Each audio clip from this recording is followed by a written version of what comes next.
வலி இல்லாமல் எதுவும் கிடையாது, எனவே வருத்தத்தை விடுங்க. தோல்வி இல்லாமல் வெற்றி கிடையாது, எனவே எரிச்சலை விடுங்க. சோர்வு இல்லாமல் மகிழ்ச்சி கிடையாது, எனவே கவலையை விடுங்க.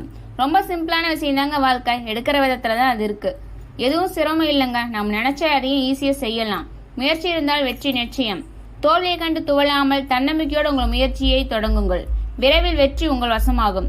எந்த ஒரு செயலையும் மனப்பூர்வமாக செய்யும் போது அதில் வெற்றி நிச்சயம் அடைவீர்கள். நம்மால் வெற்றி அடைய முடியவில்லையே என்று நினைத்து சோர்வு அடையாமல் வெற்றி எதனால் தவறு விட்டீர்கள் என்ற காரணத்தை ஆராய்ந்து அதை சரி செய்தால் வெற்றி என்றும் உங்கள் வசம்தான். தோல்வி அடைவதில் தவறில்லை, ஆனால் தோற்றுக்கொண்டே இருப்பதுதான் தவறு. சிலந்தி தன் வலையை பின்னி முடிப்பதற்குள் பலமுறை அறிந்தாலும் தன் முயற்சியை விடாது. அந்த வலையை பின்னி முடிக்கும். அது போல நாமும் எந்த ஒரு சூழ்நிலையிலும் நம் தன்னம்பிக்கையை மட்டும் விட்டுவிடக் கூடாது. சோர்ந்து போவதனால் மனதில் உள்ள கொஞ்ச நெஞ்ச நம்பிக்கையும் விட்டு போய்விடும். உங்களால் உங்கள் இலக்கை அடைய முடியும் என்று நம்புங்கள். எத்தனை முறை தோற்றாலும் தோல்வியை எதிர்த்து துணிந்து போராடுங்கள். போராடி இங்கே சாதனை படைத்தவர் பலர். உங்களால் முடியும். நிச்சயம் வெற்றி வாய்ப்பு உங்களுக்குத்தான். மனசுக்கு பிடிச்ச பாடலை கேட்டு உங்க செயலை செய்ய தோணுங்கள். வெற்றி உங்களுக்கே.